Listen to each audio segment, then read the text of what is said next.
So this little part is useful because as the ice cream is freezing, it wants to work its way up just through the motion.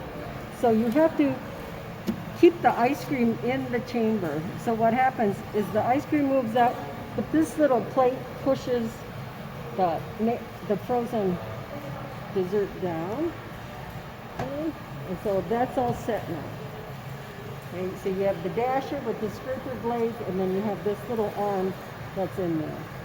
And I will say, don't push this pin all the way down. It should have a loop in it like that. Okay?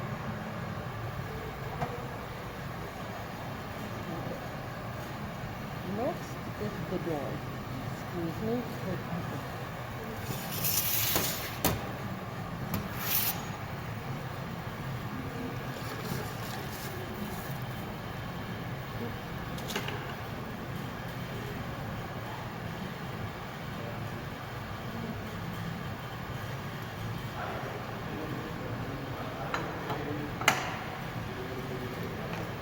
So this one,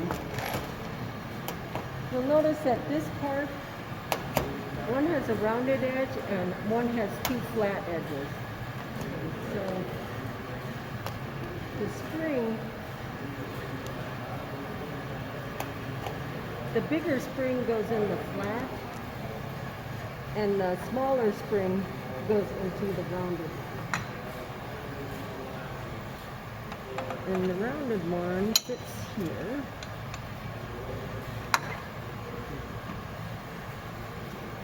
Excuse me. Oh.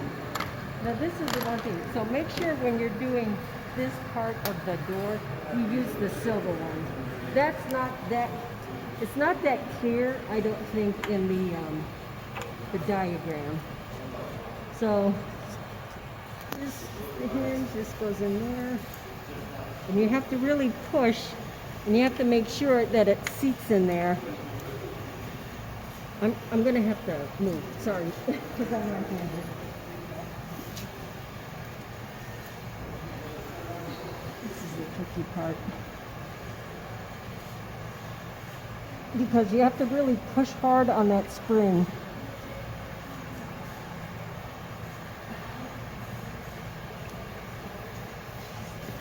Sometimes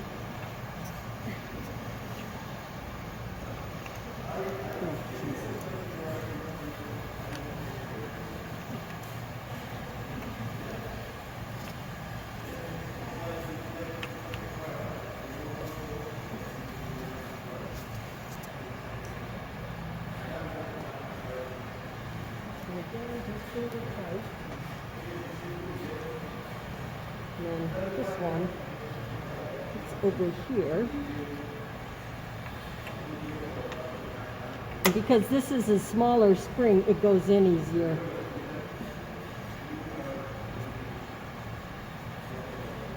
But this has to be, you have to check this for tightness, because you want it fairly tight, but not too, because this is forcing the door closed. So if this is too loose, the mix will just pour right out.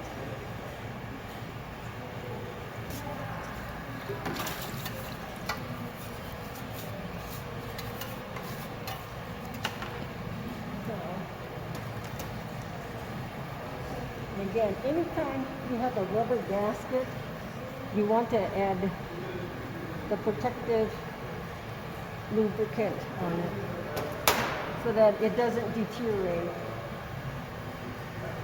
Because the harsh chemicals that you use on it, and even the mix, will make the rubber deteriorate.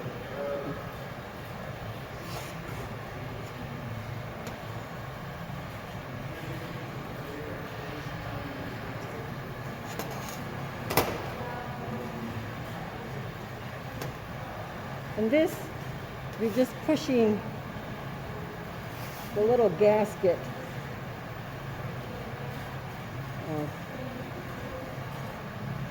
I always start at the wrong end. See, now you can see all the mistakes you don't need to do.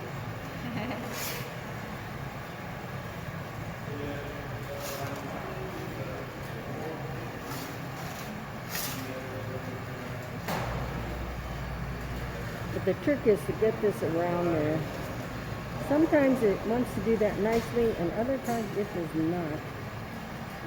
Hopefully that will work. And so this, when you look, you have little white screws that will go there. So the silver ones go with these, but the little white ones go down here to hold this in place. And this is just a chute to allow the product to come out nicely. Okay, now the trouble is the little gasket wants to fly off.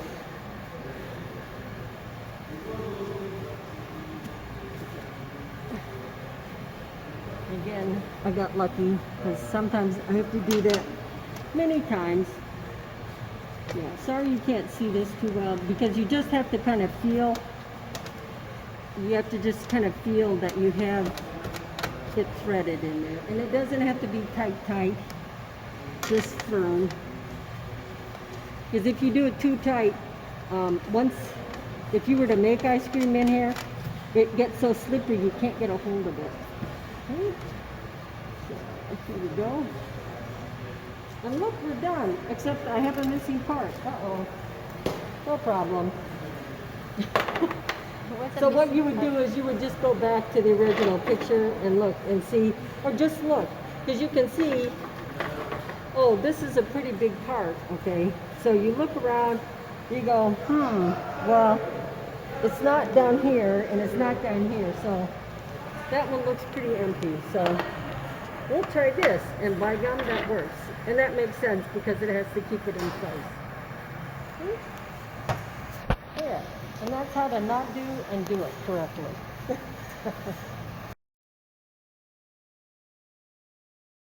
So this is the Frigimat, which is, as I say, a horizontal batch.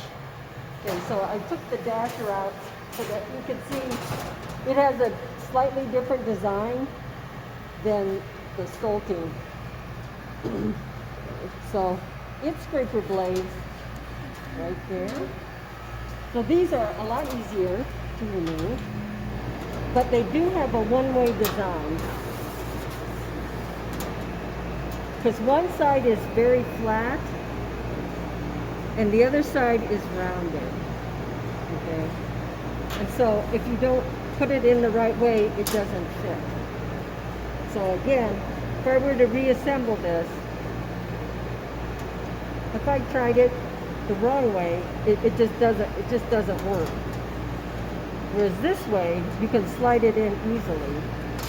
So again, if I do it the wrong way, you just can't get it to work. And this way, it's designed specifically so that all the pieces slip right in there.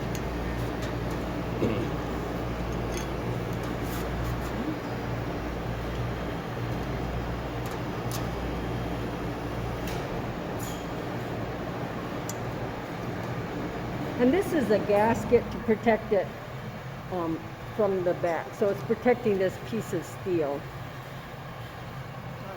We're not going to, I guess we can't put that in. Okay, so this would also need, this would also need this protective coating on it. And again, you don't have to do a lot unless the manual tells you to. Okay. So that just slips on there. And then this whole assembly goes in here. Now what you're doing, if you look in there, so if you look in there, that's a round hole. But notice you have a square peg. So what's going to happen is, oops, that usually does fall off. You rest it in there. And then what you have to do is, and hold this end, don't hold the blade part, is you have to kind of lift it up in there and just play with it until it seats and goes all the way in. And you see how this is flush? It's not sticking out like that. It's completely flush. Okay, and it only goes in there one way. Okay?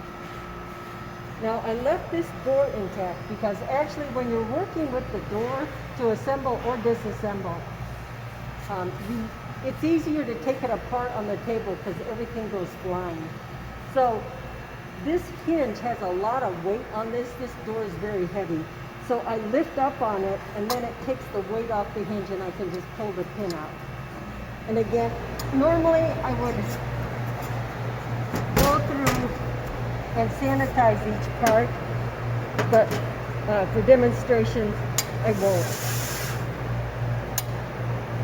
Okay.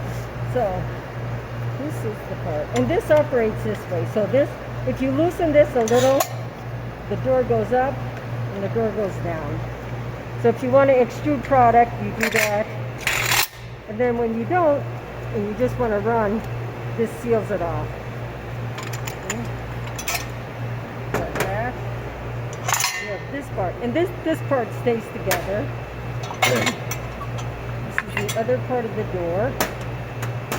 And then again, this is another gasket. And there are actually two gaskets on this one.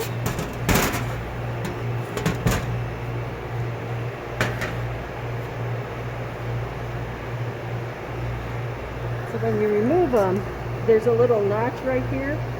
So you can just slip this right out. And again, this, you just kind of have to work it and it will come out. Be careful not to stab yourself.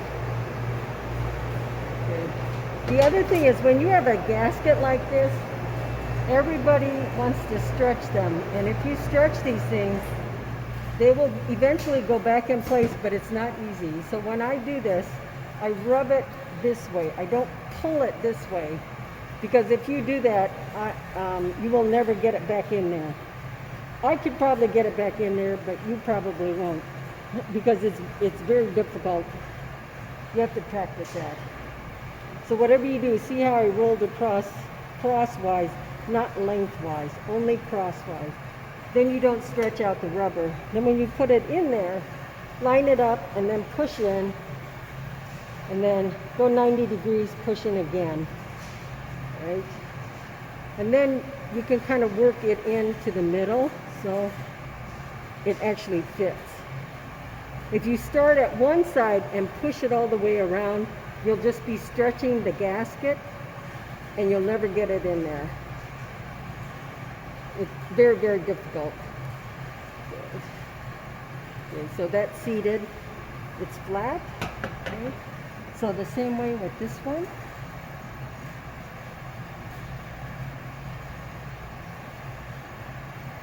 And again, just get some on your fingers and just go back and forth. Go across, don't go around. Don't do lengthwise, go across the gasket. And again, you can see why you would have to take this off to sanitize it, because you can see all the little nooks and crannies where bacteria and biofilms are going to hide. Okay, so again, press across, go 90 degrees, press, and then you can kind of just work it in that way. Luckily, these are fairly new gaskets, so they should go in pretty easily.